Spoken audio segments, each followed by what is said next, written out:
الحمد لله وكفى والسلام على عباده الذين اصطفى أما بعد فأعوذ بالله من الشيطان الرجيم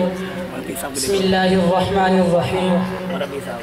ما كان محمد أبا أحد من رجالكم ولكن رسول الله وخاتم النبيين وقال النبي صلى الله عليه وسلم أنا آخر الأنبياء وأنتم آخر الأمم أو كما قال عليه السلام رسول مجتبہ کہیے محمد مصطفیٰ کہیے سبحان اللہ رسول مجتبہ کہیے محمد مصطفیٰ کہیے خدا کے بعد بس وہ ہیں پھر ان کے بعد کیا کہیے سبحان اللہ ماشاءاللہ محبت کا تقاضا ہے کہ محبوب خدا کہیے محبت کا تقاضا ہے کہ محبوب خدا کہیے شریعت کا یہ ہے اسرار کے ختم الانبیاء کہیے تعظیم و تکریم علماء امت سلاطین ملت اور کرسی انصاف کی زینت معزز جج صاحبان آج مجھے جس عنوان پر لب گشائی کے شرف تکلم بخشا گیا ہے وہ ہے امام الانبیاء بحیثیت خاتم النبیین اللہ رب العزت نے ابھی کائنات کا وجود بنایا نہیں تھا یہ ارض و سما یہ شجر و حجر یہ شوق و ثمر یہ بحر و بر ابھی وجود میں نہیں آئے تھے آدم علیہ السلام کا وجود بنا نہیں تھا آدم علیہ السلام سے لے کر آخری انسان تک کی تمام روحیں عالم ارواح میں نہیں آئی تھی کہ خلاق عالم نے عالم بالا میں ایک جلسہ اور تقریب منعقد کی جس کا نام سیرت امام الانبیاء بحیثیت خاتم النبیین تھا جس میں تمام ارواح انبیاء علیہ السلام کو مدعو کیا گیا رونق محفل ہے خاتم النبیین اور صدر جلسہ ہے رب العالمین اس محفل اور تقریب میں کہا گیا انبیاء علیہ السلام سے ایک وعدہ اور میثاق لیا گیا کہ تمہارے بعد ایک رسول مصدق آئے گا جو کچھ تمہیں دنیا میں دیا جائے گا تعلیم دین الہام شریعت محمد صلی اللہ علیہ وسلم نے اس کی تصدیق کرنی ہے اور آپ علیہ السلام کا رسول مصدق ہونا بھی ختم نبوت کی بہت بڑی دلیل ہے سبحان اللہ ماشاءاللہ محترم اس محفل اور تقریب میں یہ بھی کہا گیا کہ تم سب کے سب میرے خلیفہ پیغمبر اور رسول ہوں گے تم سب میرے مقرب ہوں گے تم سب اپنی قوم کے ہادی رہبر اور رہنما ہوگے لیکن میرا ایک آخر السما پیغمبر دنائے کل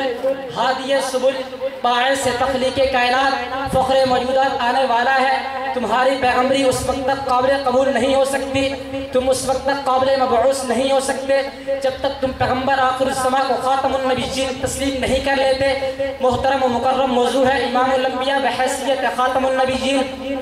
امام کا معنی مقتدا پیشوا رہبر اور رہنما بھی آتا ہے اور ایک امام کا عرفی معنی بھی ہے ہماری زبان میں ہمارے عرف میں امام اس کو کہتے ہیں جو چند آدمی کی امامت کروائے جو چند آدمی کو نماز پڑھائے کوئی شہریوں کا امام ہے تو کوئی دیہاتیوں کا امام ہے کوئی طلباء کا امام ہے تو کوئی علماء کا امام ہے اور نبی اپنی اپنی امت کے امام ہوتے ہیں لیکن میرے پیارے پیغمبر صلی اللہ علیہ وسلم تمام نبیوں کے امام ہیں دلیل اس پر یہ ہے کہ میرے آقا نے شب معراج تمام نبیوں کی امامت کروائی ہے شان معراج سے ہے یہ عقیدہ کھلا شان معراج سے ہے یہ عقیدہ کھلا کہ مرکز عشق ہے خاتم الانبیاء خاتم بالفتح ہو یا بالکسرہ اگر جمع کی طرف مضاف کی جائے تو یہ آخر کے معنی میں آتا ہے اسی سے ہے خاتم الشرائع خاتم الکتب خاتم النبیین اور ختم خاتم کا لفظ قرآن میں 7 جگہ استعمال کیا گیا ہے اور جہاں بھی استعمال کیا گیا وہاں اس کا مطلب یہی بنا کہ اندر کی چیز باہر نہ جا سکے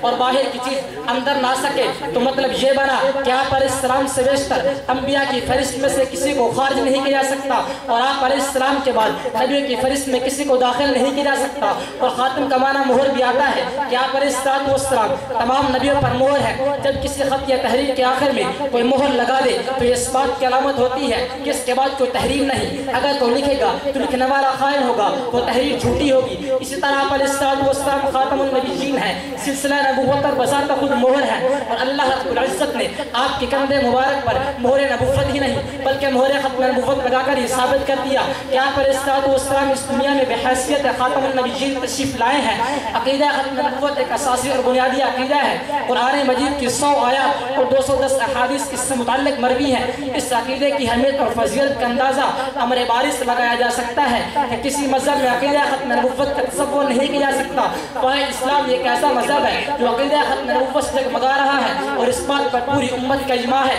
کہ آپ آخری نبی ہیں، آپ کے بعد کسی قسم کوئی نبی اور رسول نہیں۔ اور اس عقیدے کے اس بات کے لیے قرآن و حدیث اور بزرگان دین کے اقوال سینکڑوں نہیں بلکہ لاکھوں موجود ہیں۔ اس سے ایمانداروں کے قلوب کو سرور اور ایمان کو تازگی ملتی ہے۔ سامعین محترم، عقیدہ ختم نبوت ایک واضح عقیدہ ہے۔ ہمارا خدا رب العالمین ہے، اس کے بعد کوئی اور خدا نہیں۔ ہماری کتاب ہدی للعالمین کتاب ہے، اس کے بعد کوئی اور ہدی للعالمین کتاب نہیں۔ ہمارا قبلہ قبلۃ للعالمین ہے، اس کے بعد کوئی اور قبلہ نہیں۔ اسی طرح ہمارا نبی رحمت للعالمین ہے، آپ کے بعد کوئی نبی اور رسول نہیں۔ جیسے خدا کے بعد کوئی ذلی بروزی خدا نہیں بن سکتا، اسی طرح قرآن اللہ تعالیٰ کی ایک ازلی ابدی سچی کتاب ہے، اس کے بعد کسی ذلی بروزی کتاب اللہ کا تصور نہیں کیا جا سکتا۔ اسی طرح پر اسلام آخر نبی ہے، آپ کے بعد کسی ذلی بروزی نبی کا تصور نہیں کیا جا سکتا۔ جیسے خدا پر ربوبیت ختم ہو چکی ہے، قرآن پر ہدایت ختم ہو چکی ہے، ایسے محمد مصطفیٰ پر نبوت ختم ہو چکی ہے۔ آخر بس یہ کہوں گا، اے سلسلہ انبیاء کی آخری کڑی، اے سلسلہ انبیاء کی آخری کڑی، ناقص تیرے بغیر توحید کی لڑی، صحرائے خوش تیرے آنے سے چل چل ہوئے، کیسے خدا کے فضل کی رجیمی کی جڑی۔ میں کیا تھا مجھے کیا بنا دیا تو نے، میں کیا تھا مجھے کیا بنا دیا تو نے، بھٹک رہا تھا مجھے خدا سے ملا دیا تو نے۔ وما علینا الا البلاغ۔